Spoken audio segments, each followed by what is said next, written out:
ચાલુ કર્યું તમને બધાને ફાવે છે? મજા આવે છે?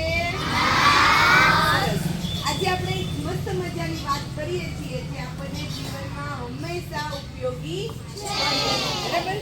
આપણે એટલા બધા મોટાઈ નથી પણ નાના નાના ને મસ્ત ક્યુટ છીએ.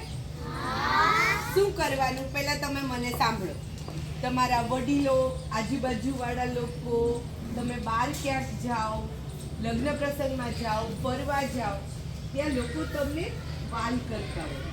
તમે ક્યુટ હોય, મસ્ત હોય એટલે વાલ કરે ને. જે વાલ કરે ને એ માથે હાથ મૂકે. ક્યાં મૂકે? અરે મારો દીકરો એમ કરીને માથે હાથ મૂકે. બરાબર? એવું હોય ને તો ક્યારેક એ તમને હગ પણ કરે. શું કરે? તમારા માસી આવ્યો હોય, તમને બહુ જ ગમતા હોય તો એ શું કરે? તમને હગ કરે ને. પછી કોઈ બીજી વ્યક્તિ આવે ને તો એ પણ તમને ક્યારેક આમ દબાવીને હગ કરે ને. પણ તમે જોજો અમુકનું હગ કરવું તમને ગમે, આમ આલિંગન કરીને પ્રેમથી તો તમને ગમે. અમુકનું ન ગમે. અમુકનું મસ્ત ગમે. વાહ, મારા માસી આવ્યા, મારા ફઈ આવ્યા, મારા કાકા આવ્યા. રેડી? પણ અમુક લોકોનું આપણને ટચ ગમતું નથી. ટચ એટલે અડે. બરાબર ને? ગાલે અડે, આમ ખેંચે. અમુકનું ગમે, અમુકનું ના ગમે. એ ખરેખર શું હોય છે કહું? છઠ્ઠી ઇન્દ્રિય કહેવાય છે. એ આપણને અંદરથી એમ થાય કે મને નથી મજા આવી. સમજો છો? તમને કોઈ અડે અને તમને મજા ન આવે એટલે તમારે શું સમજવાનું? ઈ બેડ ટચ છે. કયો ટચ? બેડ એટલે ખરાબ. બેડ ટચ ખ્યાલ આવે છે? બેડ ટચ હોય ને એ કેવી રીતનો હોય? મને કે અહીંયા ચેસ્ટ ઉપર કરે, હિપ ઉપર કરે, હોઠ ઉપર કરે, તો એ ટચ કેવો કહેવાય? Bed touch. કેવો કહેવાય? આપણે કોઈનો બેડ ટચ સહન કરવાનો, તરત જ એને પુશ કરવાનું. શું કરવાનું? ધક્કો મારવાનો અને એમનાથી દૂર થઈ જવાનું. જો બેડ ટચ કરવા વાળા કોઈ પણ વ્યક્તિ હોય, સમજાય છે? આપણા કુટુંબમાં હોય, આજુબાજુમાં હોય, તમે ક્યાંય પ્રસંગમાં ગયા, ક્યાંય બહાર ફરવા ગયા ત્યાં પણ હોય, બસમાં જાઓ, ટ્રેનમાં જાઓ, કોઈ પણ જગ્યાએ હોય. પણ જે ટચ તમને ગમતો નથી એ ટચ કોઈને કરવા દેવાનો નહીં. હંમેશા યાદ રહેશે. પાક્કું? એવું નથી. ઘણા બધા આપણા દાદા દાદી, કાકા કાકી, માસા માસી, ફઈ ફુવા કેટલો આમ હરખ હોય. ઘણી વાર મેડમ બી તમને હગ કરીને માથે હાથ મૂકે, એમ કરે શાબાશ શાબાશ. બરાબર? પણ એ તમને ગમતો હોય. બરાબર ને? તો એ કેવો ટચ કહેવાય? Good touch. કેવો ટચ કહેવાય? Good touch. અને હંમેશા આપણને કેવો ટચ મળવો જોઈએ? Good touch. બેડ ટચ હોય તો એનાથી દૂર થઈ જવાનું અને પ્રાયોરિટી મમ્મીને આપવાની. મમ્મીને કહી દેવાનું કે ઓલા અંકલ, ઓલા આંટી, ઓલાએ મને આવી રીતે કર્યું, મને ન ગયું. ખ્યાલ આવ્યો? જો અત્યારે છે ને બધા ટીવી અને મોબાઈલ જોઈને અમુકના મગજ શું થઈ ગયા હોય? બગડી ગયા હોય. તો એને ગંદા વિચાર આવે. જેને ગંદા વિચાર આવે છે એની સાથે, એની પાસે આપણે રહેવું નથી. યાદ રહેશે? તમે બધા હજી મસ્ત કુણા, મીઠા, મધુર કેવા છો? ફૂલ જેવા. તમારે તો સરસ ખીલવાનું છે. તમને કોઈ કાંટા લાગવા જોઈએ? હા. પછી મમ્મી મારતા હોય એને બેડ ટચ ન કહેવાય. એ તો તમે તોફાન કરતા હોય તો કદાચ થોડું મારે, એને બેડ ટચ કહેવાય નહીં. બેડ ટચ એને કહેવાય કે જે તમને વાલ કરતું હોય તોય તમને ન ગમે. તો તમારે બહુ વિવેકથી, પ્રેમથી કહી દેવાનું. શું કહેવાનું? મને ગમતું નથી. શું કહી દેવાનું? તમે મને અડો છો એ મને ગમતું નથી. પ્રેમથી કહી દેવાનું અને પછી ત્યાંથી ચાલ્યું જવાનું. અને એવી કોઈ વ્યક્તિ તમને મળે તો એનાથી સૌ પહેલા દૂર થઈ જવાનું, મમ્મીને વાત કરવાની. અને બીજી વાર કોઈ પ્રસંગમાં તમે બે એકલા મળો એવી કોઈ બનવા દેવાનું જ નહીં. યાદ રહેશે? સરસ. હવે આપણે વાત કરીએ લેસન ડાયરીની. આ છે લેસન ડાયરીની અંદર પેજ નંબર આવશે. વેઇટ અ મિનિટ, હું જોઈ લઉં પછી તમને કહું. યસ, 1414 1515. આ બંને મેડમ કઢાવો બધાને. 1414 1515. કાઢો બધા. કાઢ્યું? બેટા આની પાછળ. હા, ઓકે.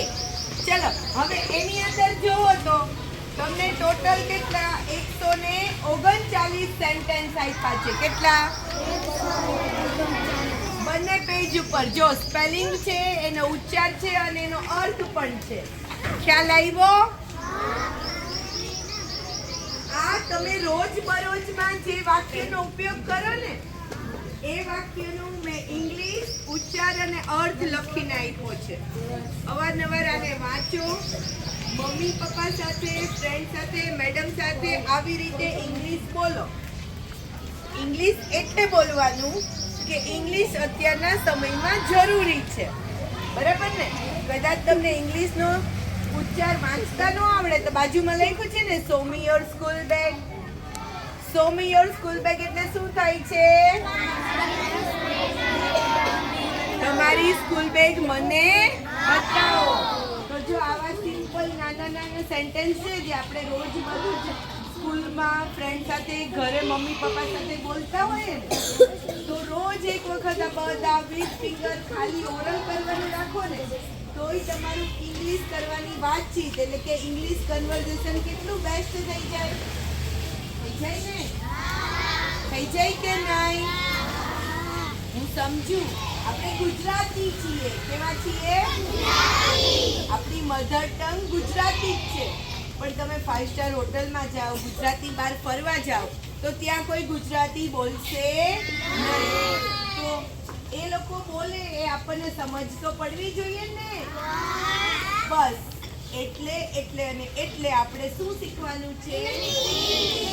ગુજરાતી તો મસ્ત શીખવું છે પણ સાથે સાથે ઇંગ્લિશ પણ મસ્ત શીખવાનું છે. યાદ રહેશે બધાને? રેડી? પછી બીજી વાત, તમે બધા મેડમને પણ કહું છું લેસન ડાયરીમાં હોમવર્ક ફોલો કરાવો. એને લીડર પાસે ચેક કરે કે તમે ચેક કરો, એ તમારી મરજી અનુકૂળતા છે. પણ જો આમાં તમે લેસન ડાયરીમાં કાંઈ લખ્યું હોય, મેડમે તમને કાંઈ લખી દીધું હોય તો એમાં મમ્મી પપ્પા પાસે સાઈન કરાવીને ફરજિયાત આવવાનું. ખ્યાલ આવ્યો? પછી બીજું, દર વેનસડે, દર સેટરડે વીકલી 2 ટેસ્ટ હોય છે. ટેસ્ટના પેપર બીજા દિવસે તમને મળે છે. એમાં સાઈન કરાવી ત્રીજા દિવસે મેડમને બતાવવા કમ્પલસરી લાવવાનું. યાદ રહેશે? એક ફોલ્ડર બનાવો, જાડી ફોલ્ડર અંદર હશે, લઈ લે. કઈ યલો કલરની ખાલી લઈ લે, ઉપર આપું છે. જો એ ફોલ્ડરની અંદર દરેક પેપર મૂકવાના અને એ ક્યાં રાખવાનું? સ્કૂલ બેગમાં જ. આખા વર્ષના ડેટ વાઇઝ બધા જ ક્વેશ્ચન પેપર તમારી પાસે હોવા જોઈએ. યાદ રહેશે? હવે બીજી વાત, લેસન ડાયરીમાં તમને ખબર છે સ્પેલિંગ ચાર્ટ આપ્યો છે. રોજના 3 સ્પેલિંગ. કેટલા? જો રોજના 3 સ્પેલિંગ પાકા કરો તો તમને કેટલા બધા સ્પેલિંગ આવડી જાય. 1 મહિનામાં તમને 90 સ્પેલિંગ આવડે. કેટલા? 90. તો પછી કરવાના જો ઓલમોસ્ટ નાના ને એવા જ છે કે તમને રોજબરોજ ઉપયોગમાં આવે અને યાદ પણ રહી જાય. ઓકે? જો ખાસ એક વાત, એક આપણે બેડ ટચ, ગુડ ટચ એ હંમેશા યાદ રાખવાનું. જો કોઈ આપણને હેરાન કરતું હોય તો સૌ પહેલા કોને કહેવાનું? મમ્મીને. મમ્મીથી કોઈ વાત છુપાવવાની નહીં. કાં તો મમ્મીને કહો કાં તો પપ્પાને કહો, પણ વાત જરૂર કરી દેવાની.